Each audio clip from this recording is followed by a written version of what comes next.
Hello കൂട്ടുകാരെ, ഓണസദ്യയിലെ ഏറ്റവും ലളിതവും എന്നാൽ ഇലയിൽ ഒഴിച്ചുകൂടാനാവാത്തതുമായ ഒരു വിഭവമാണ് ക്യാബേജ് തോരൻ.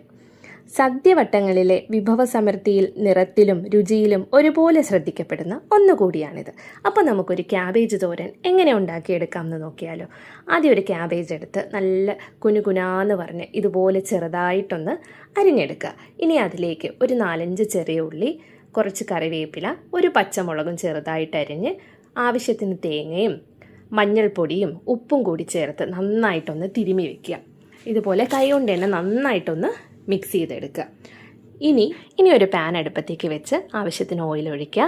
ഇനി 1 സ്പൂൺ കടുക് ഇട്ടൊന്ന് പൊട്ടിക്കുക. ഇനി കുറച്ച് ഉഴുന്ന്, ജീരകം, വറ്റൽമുളക്, കറിവേപ്പില ഇവ ഇട്ടിട്ട് നന്നായിട്ടൊന്ന് മിക്സ് ചെയ്ത് കൊടുക്കുക. ഇനി ഉഴുന്നിൻ്റെ കളറൊക്കെ ഇങ്ങനെയായി വരുന്ന സമയം നമ്മൾ നേരത്തെ മിക്സ് ചെയ്ത് വെച്ച ആ ഒരു കൂട്ടുണ്ടല്ലോ, അത് അതിലേക്കിട്ട് നന്നായിട്ടൊന്ന് ഇളക്കി കൊടുക്കുക. ഇനി ഇളക്കി കുറച്ച് നേരം ഒന്ന് ഇളക്കി കൊടുക്കുക. ഇനി ഒരു അടപ്പ് വെച്ചൊന്ന് അടച്ച് ഒരു 10 to 15 മിനിറ്റ്സിൻ്റെ കാര്യമേ ഉള്ളൂ. ഇടയ്ക്കൊന്ന് ഇളക്കി കൊടുക്കുക. ആവശ്യത്തിന് ഉപ്പ് മതിയോ എന്നുള്ളത് നോക്കുക. വളരെ പെട്ടെന്ന് നമുക്ക് പ്രിപ്പയർ ചെയ്തെടുക്കാൻ പറ്റുന്ന ഒരു സദ്യ വിഭവമാണിത്. Thank you.